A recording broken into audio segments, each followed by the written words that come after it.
Hello and welcome, one and all. Today's tale is of a sword, neither blessed or cursed, nothing but an ordinary sword, in every way, save for a few engravings that linger with the persisting march of time.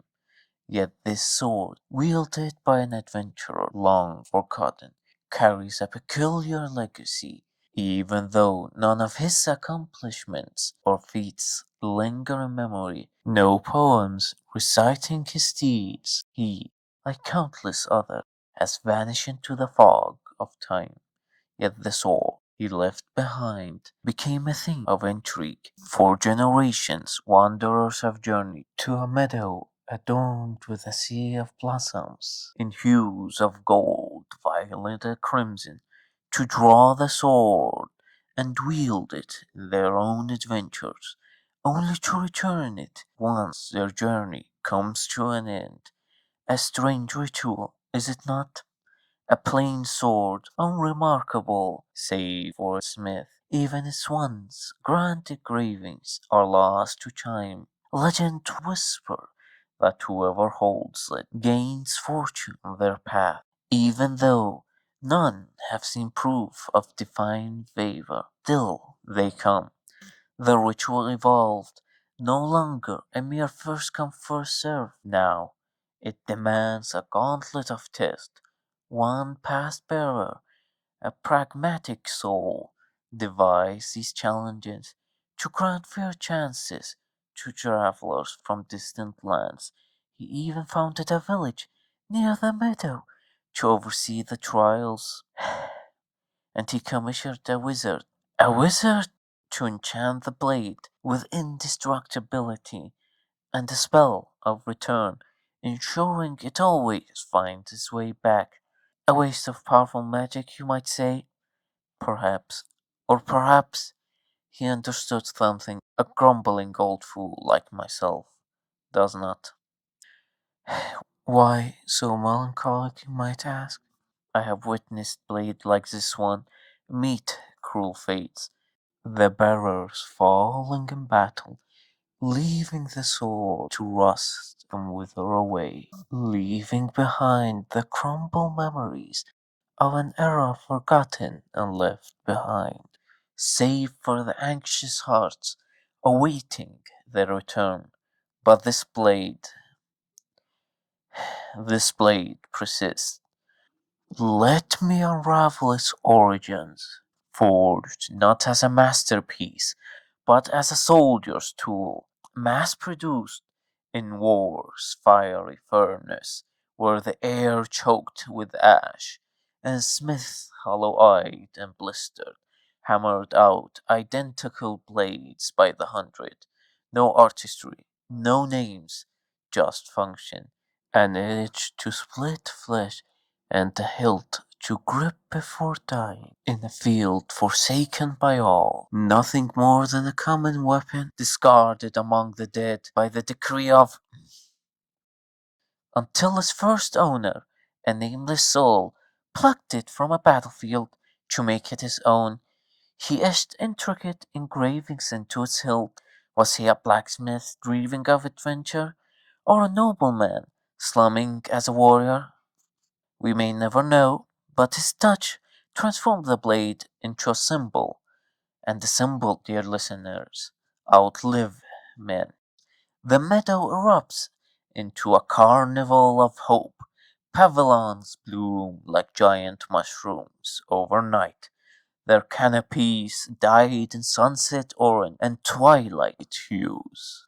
Jugglers toss fire-lit daggers in hypnotic arcs, their laughter mingling with the rhythmic cadences of minstrel verses, poems of old heroes, and futures yet to be written.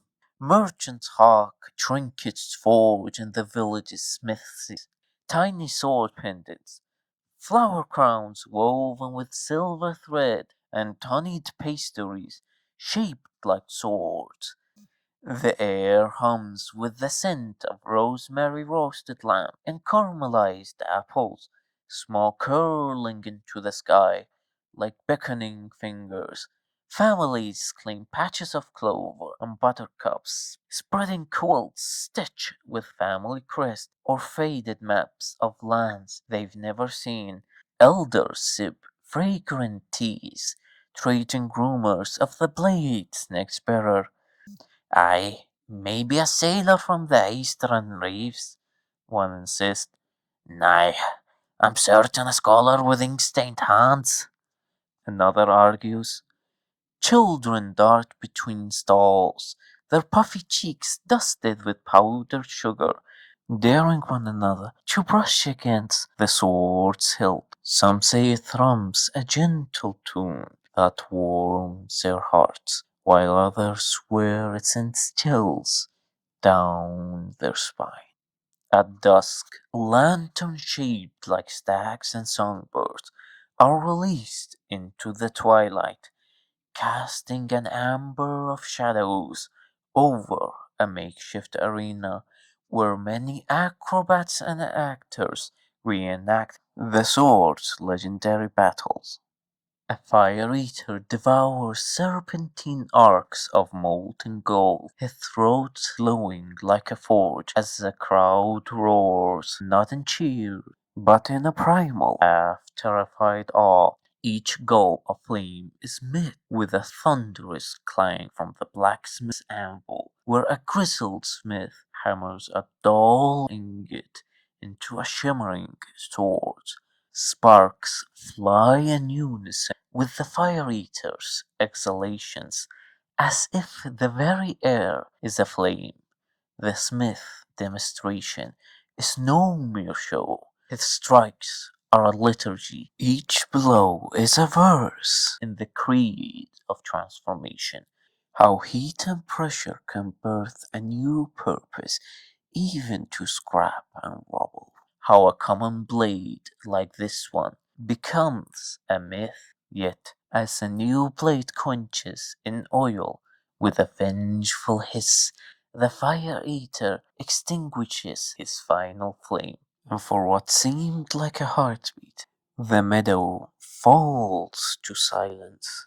As a smith's creation gleams pristine, the old blade, though chipped and stained, remains alive in the heart of the people.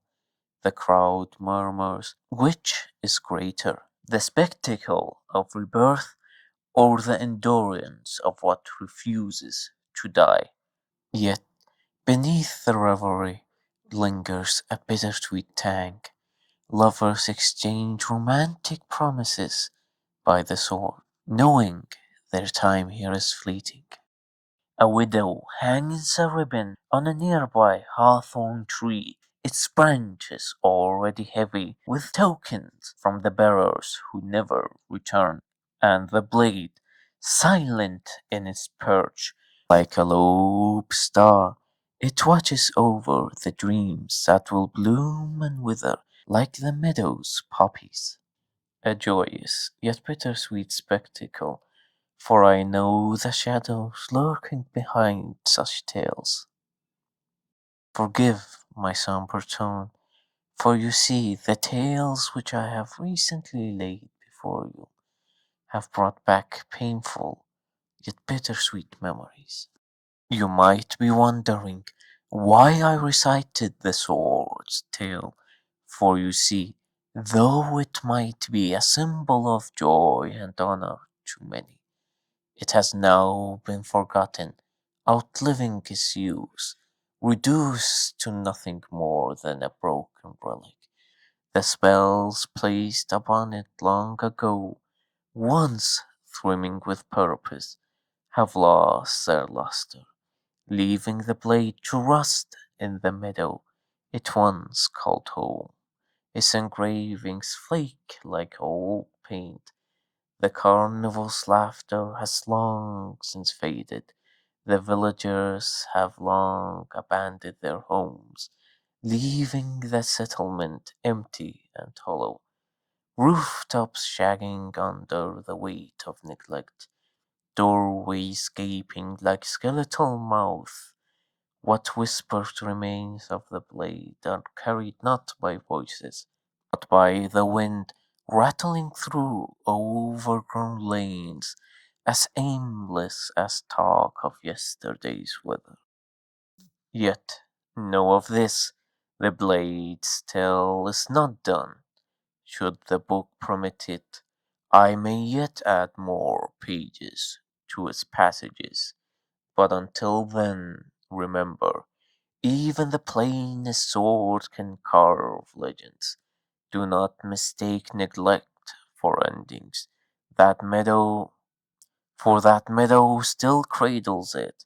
After all, after all, a crow still circles a field, even though there is a scarecrow placed there to deter it. And somewhere a child might hear fragments of its story and carry a branch pretending to be the hero of the sword that yet awaits a new tomorrow. Forgotten, perhaps, but legends are patient. They fester deep within the cracks of memory, waiting for the right hand to wield them anew. Until then, I hope to see you again.